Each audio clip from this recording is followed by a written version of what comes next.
नमस्कार। आप देख रहे हैं लाउड इंडिया टीवी, चौथी दुनिया और मैं हूं संतोष भारती। आज सुबह से मैं थोड़ा-सा परेशान था, सोच रहा था और बड़ा सुखी भी था।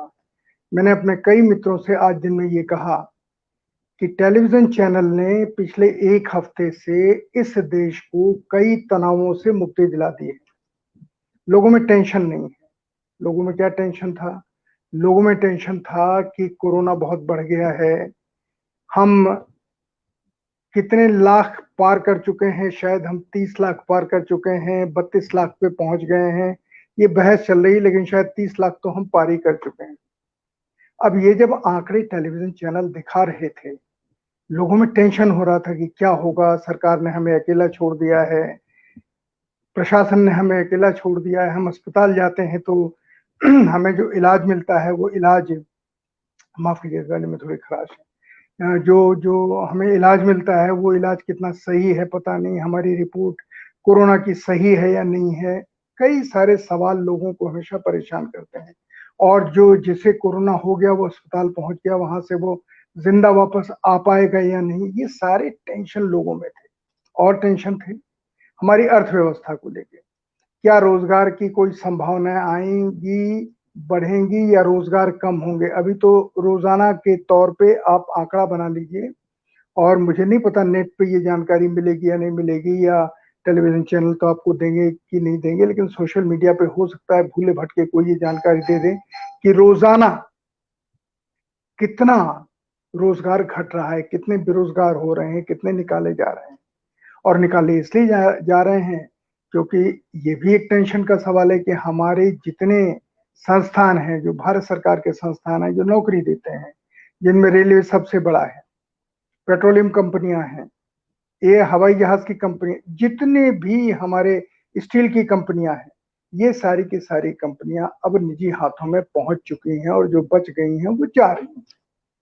पूरे तौर पर अगर बिक जाएगा तो हमें नौकरियां कौन देगा? क्या हमें नौकरियां मल्टीनेशनल्स देंगे? आज तक तो उन्होंने दी नहीं। उन्होंने तो एक 20% का, एक हिंदुस्तान की आबादी का 20% का एक हिस्सा तय कर रखा है जिनको उन्हें नौकरी भी देनी है, सुविधाएं भी देनी है। बाकी ये जो 70 से 80% लोग हैं जो परेशान, जिनमें अब मध्यम वर्ग के लोग शामिल हो चुके हैं, लोअर मिडिल क्लास नहीं, मिडिल क्लास जिसमें शामिल हो चुका है, और अब अपर मिडिल क्लास शामिल होने जा रहा है। उन सबकी ये चिंता है कि हमें नौकरियां कहां से मिलेंगी। ये लोगों को टेंशन था। लोगों को इस बात का टेंशन था कि सीमा के ऊपर, जिसको टेलीविजन चैनल्स ने पिछले 3 महीने से इतना ज्यादा बढ़ाया, चीन को हमने दबा दिया, इनको हमने दबा दिया, उनको दबा दिया, हमारे पास इतने हवाई जहाज आ गए, हमने वहां रख दिए, और हमारा दुश्मन देश, आज की तारीख में चीन सबसे बड़ा दुश्मन देश है। चीन में हंगामा मचा हुआ है, वहां के लोग विद्रोह कर रहे हैं। एक चैनल के संपादक बता रहे थे कि वहां एक घर में एक आदमी का नियम लागू है और वो सब परेशान है, क्या होगा क्या नहीं। बहरहाल ये टेलीविजन चैनल्स ने हमें बताया और हम टेंशन में थे कि अगर युद्ध हो गया तो क्या होगा। लेकिन पिछले 7 दिनों से हमारे मित्रगणों ने, जो टेलीविजन चैनलों को चलाते हैं, एंकर हैं, रिपोर्टर हैं, वो साउथ ब्लॉक के सामने कनॉट प्लेस में, जहां साउथ ब्लॉक और नॉर्थ ब्लॉक है, पीछे राष्ट्रपति भवन है, वहां से खड़े होकर सीमा की और चीन की रिपोर्टिंग कर रहे हैं। रिपोर्ट क्या कर रहे हैं? हम बिल्कुल मजबूत स्थिति में हैं, अब हमने यहाँ ये कर दिया, यहाँ ये कर दिया, और कल से हमारे CDS, chief of defence staff, जो तीनों सेनाओं के प्रमुख हैं और अब तक वो थल सेना प्रमुख थे, तो वो उनके बयान बहुत राजनीतिक हुआ करते थे। अब उनका एक बयान आया है कि अगर राजनीतिक समाधान नहीं निकला तो हम सैनिक समाधान निकालेंगे। ये बयान सीडीएस की जगह हमारे देश के रक्षा मंत्री को देना चाहिए था। सीडीएस की जगह ये बयान हमारे देश के प्रधानमंत्री को देना चाहिए था, पर न रक्षा मंत्री ने दिया, न प्रधानमंत्री ने दिया। पहले भी जो बयान वो देते थे, CDS, chief of defence staff general Rawat, वो बयान उस समय भी रक्षा मंत्री को देने चाहिए थे। पर उन्होंने आलोचनाओं की परवाह नहीं की और उन्होंने अपनी एक अलग सत्ता बना ली बयान देने के लिए, और वो बयान शुद्ध राजनीतिक बयान होते हैं, जैसे चीन को उन्होंने चेतावनी दी। इसमें बयान देने की क्या बात है? अगर रक्षा मंत्री को जिस दिन भारत सरकार की कैबिनेट को युद्ध करना होगा उस दिन सेना से कह दे कि हमला करो, फिर चाहे जो हो, और उस सरकार के फैसले के साथ देश के लोग उनके साथ होंगे।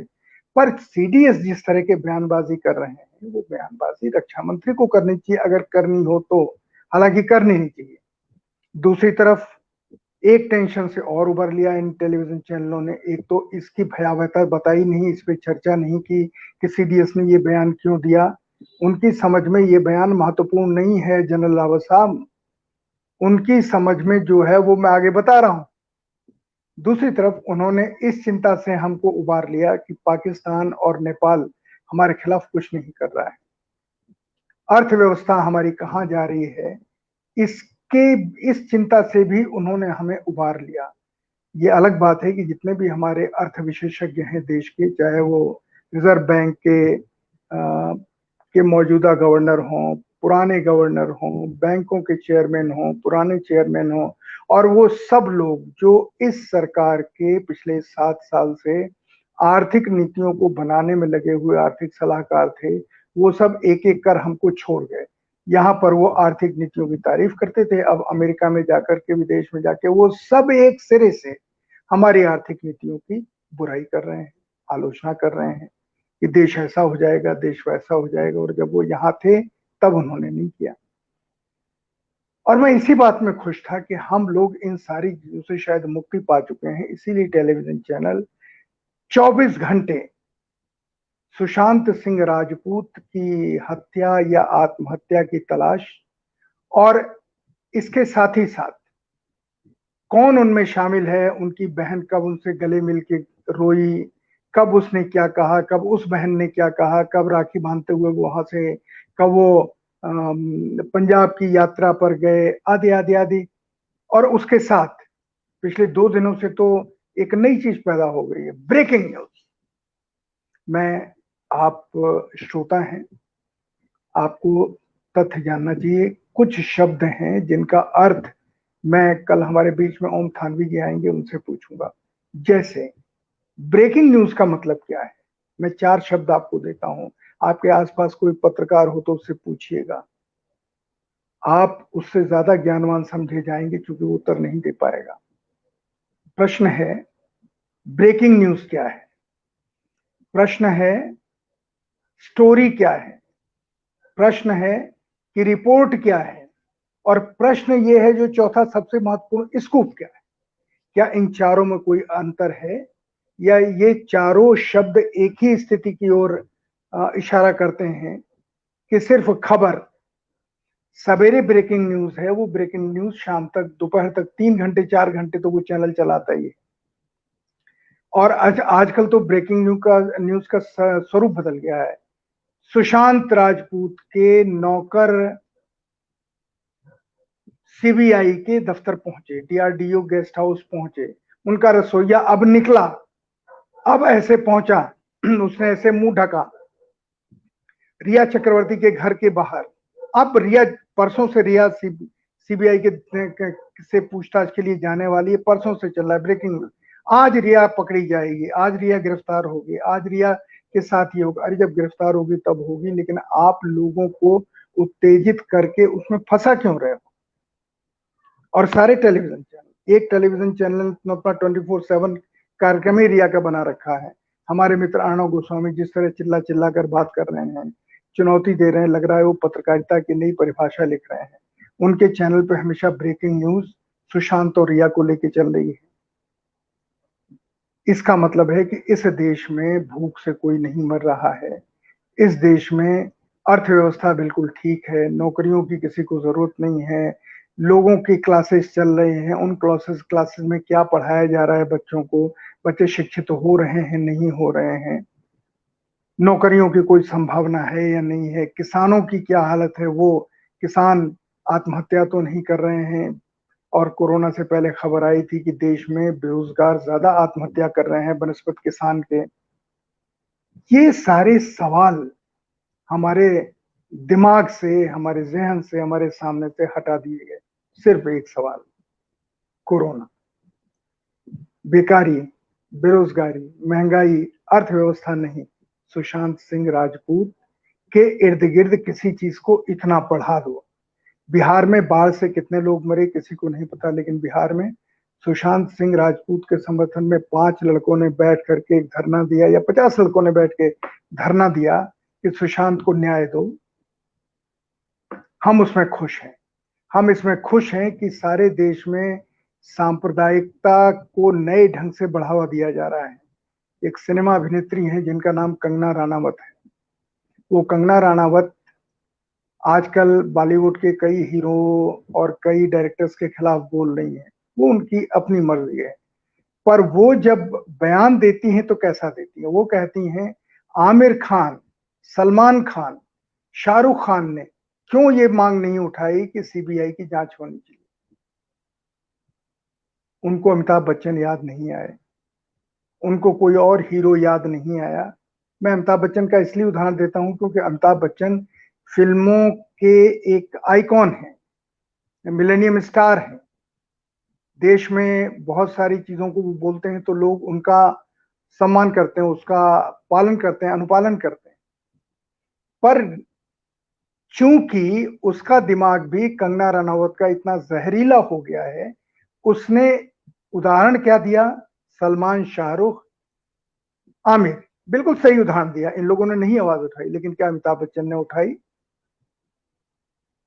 क्या वरुण धवन ने उठाई? क्या आलिया भट्ट ने उठाई? किसी ने उठाई क्या? नहीं उठाई। तो उनका नाम नहीं लेना है, नाम उनका लेना है जो मुस्लिम समाज से आते हैं।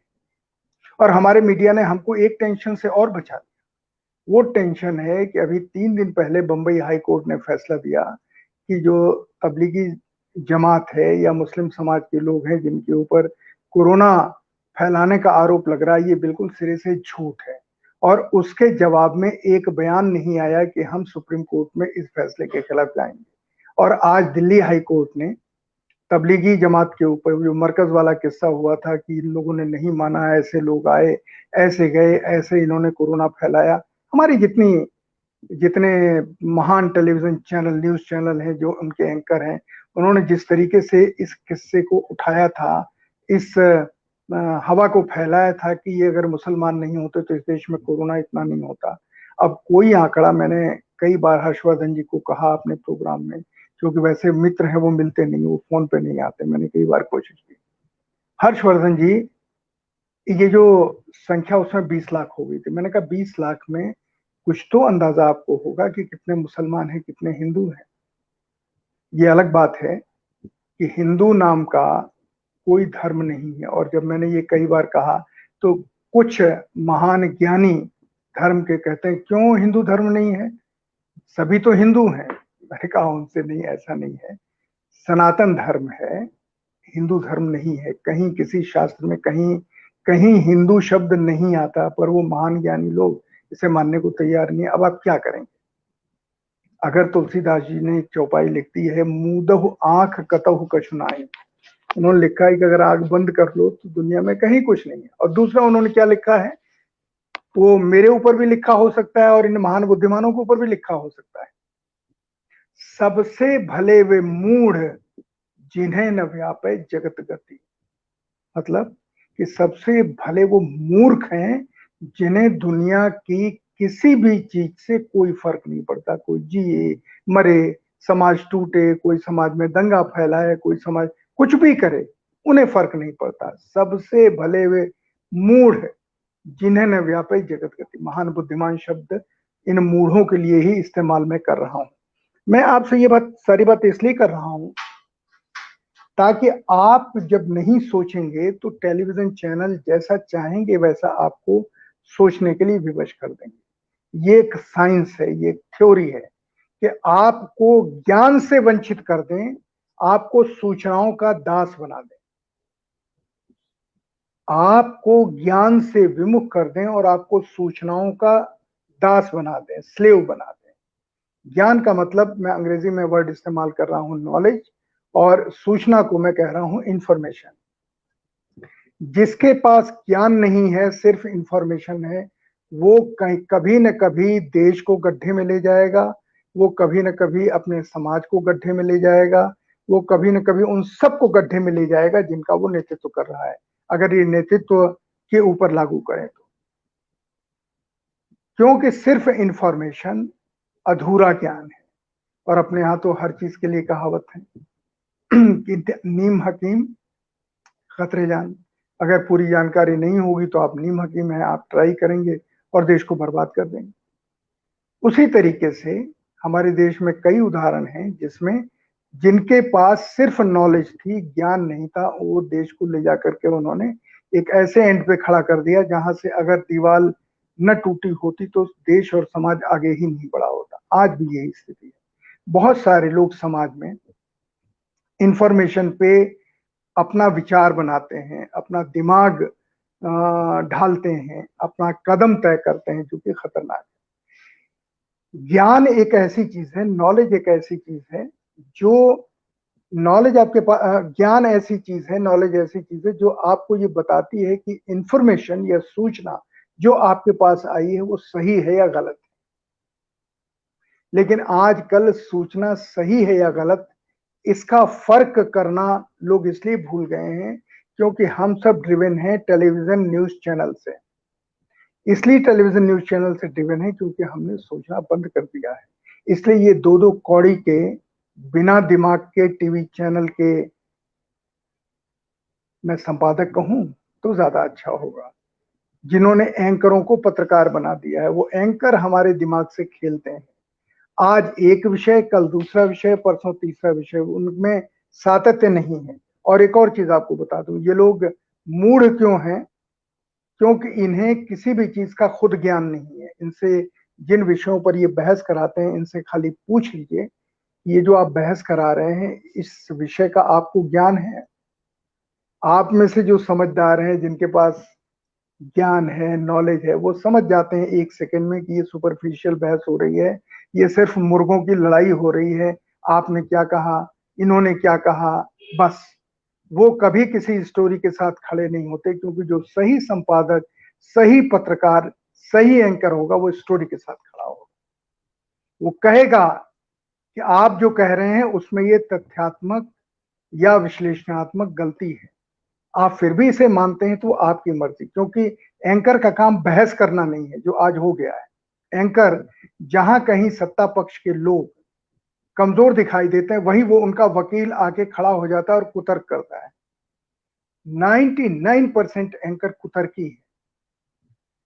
और इन्हीं एंकर से सिर्फ एक ही सवाल पूछ लीजिए, जो मैंने आपसे कहा था कि स्टोरी क्या है, रिपोर्ट क्या है, ब्रेकिंग न्यूज क्या है और स्कूप क्या है। अगर इसका ये उत्तर दे दें तो आप मान जाएं कि मैं मंद बुद्धि हूं, वो महान बुद्धि है। लेकिन आपके आसपास जो भी पत्रकार है, आप उससे पूछें, क्योंकि वो पत्रकार भी आज टेलीविजन चैनल इंफॉर्मेशन ड्रिवन हो गया है। जो चैनल इंफॉर्मेशन देता है, झूठी झूठी झूठी इंफॉर्मेशन, गलत इंफॉर्मेशन, फेक इंफॉर्मेशन, ये सारी देता है। उनके हर बहुत सारे टेलीविजन चैनल, मैं टेलीविजन चैनलों का विरोध इसलिए कर रहा हूं क्योंकि ये हमारे देश में इस समय समाचार देने के बादशाह बने हुए हैं, निरंकुश बादशाह। और ये उस लाइन पे चलते हैं जिस पे गोबेल्स कहता है कि 100 बार अगर झूठ बोलो तो वो सही मान लिया जाएगा। उसी तरीके से वो हिटलर की बड़े टाइम पे कुछ फोटो देते हैं कि हिटलर कुत्तों को खाना खिला रहा है, हिटलर मुर्गियों को खाना खिला रहा है। ये फोटो आज चलाने की क्या जरूरत है? वो किसी से जोड़ने की कोशिश कर रहे हैं, मुझे नहीं पता, लेकिन ये फोटो, माफ कीजिएगा, टेलीविजन चैनलों ने नहीं चलाई, ये सोशल मीडिया पे चलाई। और जिन्होंने सोशल मीडिया पे ये चलाई, वो लोग ज्ञान वाले हैं, ऐसा मैं कह सकता हूं। अल्प ज्ञानी हो लेकिन ज्ञान वाले हैं। सूचनाओं, इंफॉर्मेशन ड्रिवन कैपेसिटी के प्रभाव में वो नहीं आए, मैं इतना ही कह सकता हूं। पर इन टेलीविजन चैनलों ने आपका दिमाग कुंद कर दिया है, और उन विचारों को जो इस देश को बनाते हैं, जो देश में क्या परोसा जा रहा है, उसकी क्वालिटी जांचते हैं, वो आपको न देने की कसम इन्होंने खा रखी है। अब इतनी जितनी मैंने समस्या बताई जो पिछले 7 दिनों से हैं, किसी टेलीविजन चैनल की बहस का विषय ये नहीं बनी। हाँ, बहस का विषय क्या बना? इनको साइड करने के लिए सुशांत राजपूत की आत्महत्या बहुत दुखद है, जिसकी जांच होनी चाहिए, जिसे कोई भी एजेंसी जांच कर सकती है। आप जो पल-पल की रिपोर्टिंग कर रहे हैं, ऐसी रिपोर्टिंग कर रहे हैं कि अब प्रधानमंत्री जी वहां से निकले, अब प्रधानमंत्री जी ने ये कपड़ा पहना, अब प्रधानमंत्री जी इस तरफ देख रहे हैं, उनके चश्मे से उधर देखने का क्या मतलब है? ये भी हमारे यहाँ इस तरह से रिपोर्टिंग होती है। उसी तरह की रिपोर्टिंग ये हो रही है। अब सुशांत सिंह राजपूत का रसोईया निकला, उनका नौकर निकला, उनके साथ ये कौन पिठानी पठानी है, उसके साथ यानी सीबीआई को सिर्फ यही काम है कि वो अपनी इमेज सुधारे, जिसके जिसके सहारे और लोगों का दिमाग भटकाए, जिसमें उसका साथ दे रहे हैं ये न्यूज चैनल। इस चीज को अगर इस देश का नागरिक, इस देश का नौजवान, इस देश का बेरोजगार, इस देश का भूख से मरने वाला, इस देश का अर्थव्यवस्था की गिरावट से परेशान होने वाला अगर नहीं इसे समझता है, तो फिर अभी इसका मतलब है कि घड़ा लबालब नहीं भरा है। अभी और कमी है, अभी हमें और परेशानी देखनी पड़ेगी, अभी हमें और दुख भरे दिन देखने पड़ेंगे। आप ये बताइए कि हमारे देश में ये बयान आता है कि हर एक को 15-15 लाख बनेंगे, एक सपना दिखाया गया। वो 15 लाख समर्थित बाबा रामदेव, उसका समर्थन आडवाणी जी ने किया, उसका समर्थन देश के अखबारों ने किया, उसका समर्थन देश के टीवी चैनलों ने किया। अब सत्ता बदलते ही हर एक के खाते में 15 लाख आ जाएंगे। लोगों ने भरोसे में आकर के वोट दे दिया और उसके बाद उसी पार्टी का अध्यक्ष जिसकी सरकार है कहता ये तो जुमला था। जुमला का मतलब झूठ, जुमला का मतलब झूठा सपना, जो भी आप मतलब निकाल लें, या जुमले का मतलब जो भी उर्दू होता है वो आप निकाल लें, पर अपनी स्थिति को देख के निकालें। वो वो वो था। इसका मतलब कि पूरा देश ठगा गया। इसका मतलब पूरे देश से जो वादे किए गए थे, नए भविष्य के, नए रोजगार के, नए स्कूल कॉलेजों के, नए अस्पतालों के, अब अगर कोई ये पूछे कि पिछले 7 साल में आपने कितने बड़े अस्पताल बनवाए, कितने स्कूल बनवाए, क्या गांव की शिक्षा व्यवस्था, गांव की स्वास्थ्य व्यवस्था आपने ठीक की, अगर ये पूछा जाए तो कह दिया जाएगा कि सवाल पूछने का आपको हक नहीं। और सबसे बड़ी चीज, एक नई चीज पैदा हो गई जो हमारे टेलीविजन न्यूज चैनल ने की, वो ये की कि जो सवाल पूछता है उसके ऊपर ये कुत्तों के भौं भौं करने लगते हैं। मैं कह रहा हूं, मैं शब्द जानबूझ के कह रहा हूं कि ऐसे भंबोड़ने लगते हैं जैसे मानो इनका कोई दूसरा दुश्मन कुत्ता आ गया हो। अगर किसी ने सवाल पूछ लिया, इन्हें लगता है कोई बाहर से कोई आया है जो हमारी सत्ता को चुनौती दे रहा है। ये गलत है। इसीलिए मेरा ये मानना है कि इस देश के नागरिकों को, टेलीविजन चैनल देखने वालों को ये फैसला करना पड़ेगा। और उसको मनोरंजन की दृष्टि से आप देखिए, समझ में आता है, लेकिन अगर उसे आप देखेंगे ज्ञान की दृष्टि से तो आपसे ज्यादा निराश कोई नहीं होगा, क्योंकि वो मूर्ख भी बनने वाला है। वो निराशा सिर्फ फ्रस्ट्रेशन को आपको जिंदगी से दूर नहीं करता है, वो आपको पूरे समाज से दूर करता है, ये जो नया तरीका है। इसलिए मैं अपने इस कई दिनों के बाद मैं आपके बीच में आया हूं, मैं ये निवेदन कर रहा हूं आपसे कि कृपा करके ज्ञान और नॉलेज का फर्क समझिए और बुनियादी सिद्धांतों को समझने की कोशिश कीजिए। उनमें खुद और अपने ग्रुप में बातचीत कीजिए। आपका व्हाट्सएप ग्रुप है उसमें बात कीजिए, आपका कोई पड़ोसी है उससे बात कीजिए, कोई आपसे सवाल पूछता है तो उसमें बात कीजिए, पर बात कीजिए कि इस देश के बुनियादी सिद्धांत क्या है, हमारे समाज के बुनियादी सिद्धांत क्या है, हमारे धर्म के बुनियादी सिद्धांत क्या है, और इंसानियत के बुनियादी सिद्धांत क्या है, राजा के बुनियादी सिद्धांत क्या है। आजकल थोड़ा थोड़ा चाणक्य का जिक्र होता है। चाणक्य को ही अगर आप पढ़ जाएंगे तो आप ज्ञानवान होने के रास्ते पे चल पड़ेंगे, पर आप चाणक्य को भी नहीं पढ़ते, आप विवेकानंद को भी नहीं पढ़ते, आप किसी को नहीं पढ़ते। आप पढ़ते किसको हैं? उन झूठी खबरों को जो टेलीविजन चैनल फैला रहा है, जिसका एक हिस्सा बैठा हुआ है सोशल मीडिया के ऊपर, जो उन्हीं खबरों को यहां पर आपके पास सत्य के रूप में ले जा रहा है। मैं अपनी बात इस आशा के साथ समाप्त करता हूं। मैं जानता हूं कि बहुत सारे लोगों को ये बात पसंद आएगी, कुछ को नहीं भी पसंद आएगी। जिनको नहीं पसंद आएगी वो लोग हैं जो इस देश में ज्ञान का प्रसार होने नहीं देना चाहते, जो इस देश में सवाल पूछने की ताकत खत्म करना चाहते हैं। बहुत सारे लोग शुरू से ये कहते रहे, और मैं भी चौथी दुनिया में हमने टैग लाइन रखी थी कि हम आपको सवाल पूछने की ताकत देते हैं। ताकत इसलिए देते हैं कि जो परेशानियां हैं, जो तकलीफें हैं और जिस तरीके से घटनाएं घट रही हैं, हम जब उसके बारे में जानने की बात करेंगे तो वो सवाल ही होगा। वो सवाल पूछने की ताकत हर नागरिक में आनी चाहिए। जिन्हें नहीं पसंद है, ऐसे समाज में बहुत सारे लोग होते हैं। जब हम आजादी का आंदोलन चल रहा था तब भी बहुत सारे लोग थे जो आंदोलन में शामिल नहीं हुए। हमसे क्या मतलब है? ये हमारा काम थोड़ी ही है ये झंडा ऊंचा रहे हमारा। कुछ पागल लोग कर रहे हैं, करने दो।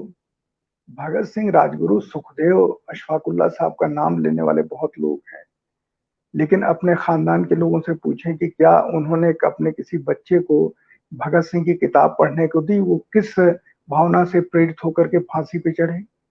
चंद्रशेखर आजाद किस भावना से प्रेरित होकर के उन्होंने अपने को गोली मार ली? क्रांतिकारी आंदोलन किस भावना से चला? क्या किसी ने, दादा की बात कर रहा हूं, बाप दादाओं की, किसी ने पूछा कि हमारे यहाँ कोई क्रांतिकारी होने के रास्ते पर चला था क्या? पूछना तो चाहिए। बहुत सारे गांव हैं जिसमें 5-5, 6-6 शहीद हुए हैं, स्वतंत्रता संग्राम सेनानी हुए हैं। उनकी वहां पर मूर्तियां लगी हैं, उनके वहां पर स्मारक बने हुए हैं, हमारे ही देश में है। और मैं तो आखिर में एक अपील करता हूं कि अपने आसपास देखिए, अगर कोई जीवित स्वतंत्रता संग्राम सेनानी है तो वो जीवित देवता है, उसके पैर छूने चाहिए कि तुमने हमारे देश को आजाद करने के लिए बहुत कुछ किया। मैं नहीं जानता आप में से कितनों को मेरी बात अच्छी लगेगी, पर मैं आपसे आग्रह करता हूं कि जो संवेदनशील नौजवान हैं उन्हें अपने आसपास देखना चाहिए। अगर उन्हें कोई जीवित स्वतंत्रता संग्राम सेनानी दिखाई दे, उसके घर जाएं, उसका हालचाल पूछें, उसके पैर छुएं, आशीर्वाद लें उसका।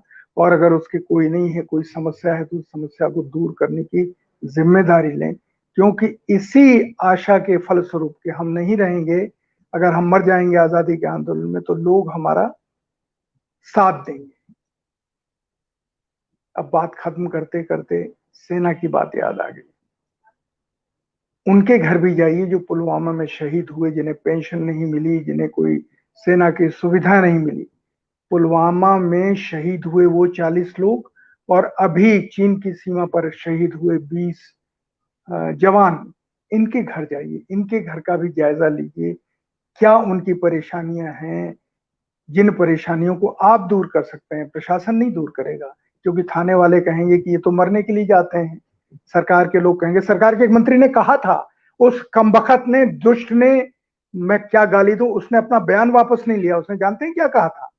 उसने कहा था ये लोग तो फौज में जाते ही मरने के लिए हैं, इनको इसी बात का तनख्वाह मिलती है। कैबिनेट मिनिस्टर ने अभी 20 पुलवामा के शहीद होने के बाद कहा था, लेकिन वो मंत्रिमंडल में है, मोदी जी ने उसको नहीं निकाला है। गुस्सा आता है ये बयान देने वालों के ऊपर कि वो तो जाते ही मरने के लिए, उनको सैलरी इस बात की मिलती है। मैं अब थोड़ा ज्यादा भावुक हो जाऊंगा, इसलिए मैं आपसे विदा लेता हूं और आपसे कहता हूं, सोचिए, ज्ञान लीजिए और उनकी मदद कीजिए जिन्होंने देश के लिए, चाहे स्वतंत्रता संग्राम में अपनी आहुति दी हो या आज देश की रक्षा के लिए आहुति दी हो। उनके घर प्रशासन नहीं जाएगा, उनके घर आप ही जाएंगे। आपको मेरी बहुत बहुत शुभकामनाएं। आखिर में एक चीज और, थोड़ा मुस्कुराइए। अगर मुस्कुराएंगे तो आपके अड़ोस पड़ोस के लोगों को अच्छा लगेगा। और उससे भी कहिए कि जब कोई बात हो तो एक बार मुस्कुराया जरूर। और गिने रात में सोते समय दिन में मैं कितनी बार मुस्कुराया। नमस्कार।